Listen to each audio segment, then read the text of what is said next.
Yo, what's going on, guys? DJS here, CollectiveKicks.com. Wanted to bring you guys a detailed look and review of the double nickel Jordan 10s you can see on the right. Compare them to the Chicago 10s that dropped in 2012. And basically just kind of compare the two models next to each other. It's mostly the same thing, a little bit differences.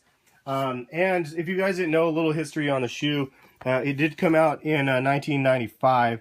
And that's the original right there. And it's pretty close to the double nickels that we see there. The only difference is it has a 45 on the side. I'll get to the reason why they call it the double nickels in a second, but you could see the other colorways that dropped in 1995. They actually had quite a few colorways back then, 8 colorways, which is a lot more than they usually do. And I think that this is one they had per the cities. They had a Seattle one and Sacramento and a couple of the other ones as well on here. Then there's the Steels and the Stealths and a couple of the other releases back then. But basically this this colorway was kind of a cool one to have them bring back, although it was only a handful of years ago when it originally dropped. So it's random why they dropped this one again like 3 years later, why they decided to use that one. I bought this one right here in 2012, as you can see right here.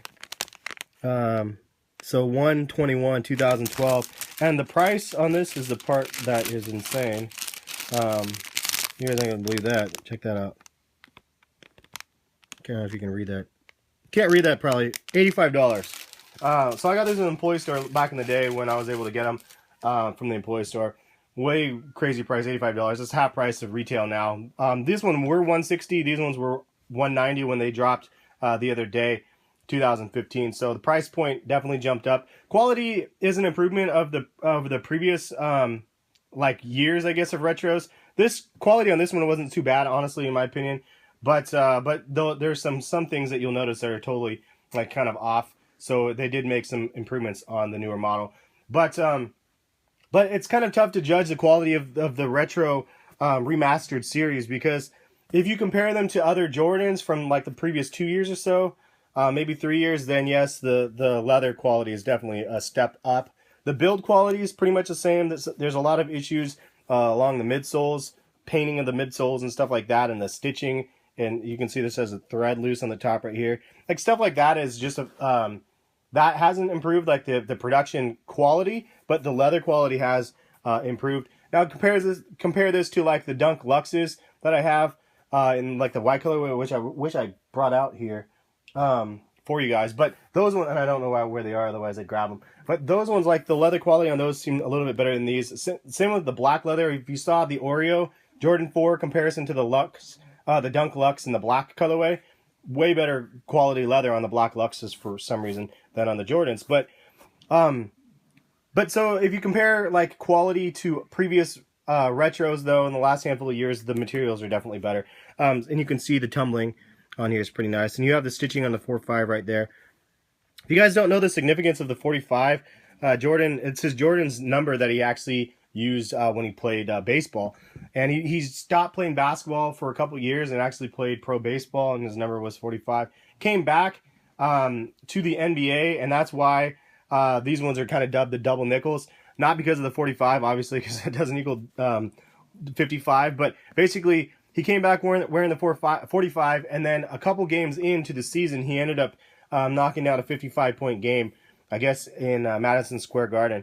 And so this shoe, it represents the shoe that he was wearing when he did that 55-point game upon his return with the 45. So it's kind of cool that they gave a pair of shoes the 45 again.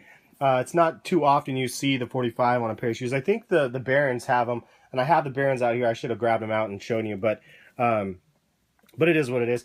Wanted to show you guys the coloring on these, just so you could see. The coloring on the new ones are a little bit brighter than on the old ones, and it could just because of age and oxidation, but you can see the coloring is definitely brighter on these. Same stats on the bottom as previous, pretty much showing how awesome Jordan has been in the past. And then you can see, obviously, on the collar, the difference. And Chloe's snorting underneath my camera, again, if you guys hear that. She's always just trolling around here. But you can see the coloring's a little bit different there. But I like the fact that they went with the non-checkered collar. It's funny because I actually liked the all-red collar more, but now that we have them both side to side, I don't know, I kind of like the checkered collar. Like, something about it is kind of nice. The other thing that you'll notice is pretty significantly different is the tumbled leather around this area right here. The black tumbled leather in particular is not very nice on this one, or it's not as tumbled and it's a little bit more firm. Much more plush on this pair right here. And the black leather for me, and maybe it's just a color thing, I don't know, no racism, but it's like a softer than the white tumbled leather for me. And I've said that many times in the past, but that's the way I feel about that. You can see also the behind tongue. It's the checkered on this one, and then they did black on this one. So you can see that. The tongue does say the same. So it's funny because it does say Jordan 23 on the tongue, but it says 45 on the side. The other thing to note is the back area with the Jumpmans they're different, as you can see right there. So just pointing out that subtle difference right there. But all in all, it's not too big of a change. It's better quality materials, and it's a nice look. It's a nice clean look. I don't know why. I think that these ones sat a little bit, but the quality is nice on them. I mean, it's just definitely a nice OG colorway, and it was one that I saw that I was like, I definitely wanted to get these ones more so than some of the other ones that were dropping because it was the OG colorway, and I really like the nod to the OG and the 45.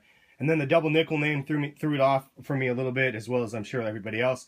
But it is what it is. To me, this is Chicago 10. That's what I'll be calling it. Double nickel is just their fancy theme name that they kind of went with. But that's pretty much it. I'll put an on foot section right here for you guys so you can see what they look like on feet. And I'll put a link in the description if you guys are interested in purchasing. Maybe I think they'll have some on eBay for some decent prices. Sometimes if you check out eBay, you can get them for retail or close to retail, or you can message the people selling them and ask them to cut out some deals. Because usually eBay charges you 10%. So usually if you ask them to invoice you directly with PayPal, they'll cut you 10% off of the purchase, depending on who you deal with. No hang tags on this one or anything like that. The previous one had a Jordan 10 collection, little hang tag that came with it. But that's pretty much it, dudes. So hopefully you enjoyed the quick little video, or non-quick little video, as I normally do a little longer videos. But yeah, man, I apologize. I've been slipping in the last couple of videos. A lot of people have been calling me out, like the Air Max video, the unboxing, which is silly to me because I didn't understand the 326 in the inside, or the 327 or whatever it said, because it looked like a date to me, or it looked like not a date. It looked like a limited thing. But I've been under the weather for the last couple of days, been sick, and then I've been working a lot too. So no excuses, but still, just know that I'm trying to do what I can do for these videos as quick as I can and get them out. Later today, hopefully we'll have a weekly recap video for you guys as well, and have some other things in the works. Lots of other review videos from last week's pickups. So stay tuned to the channel next week, and hopefully I'll be able to grind through and get those videos done for you guys. Catch you guys later. Thanks for watching. Peace, guys. Peace.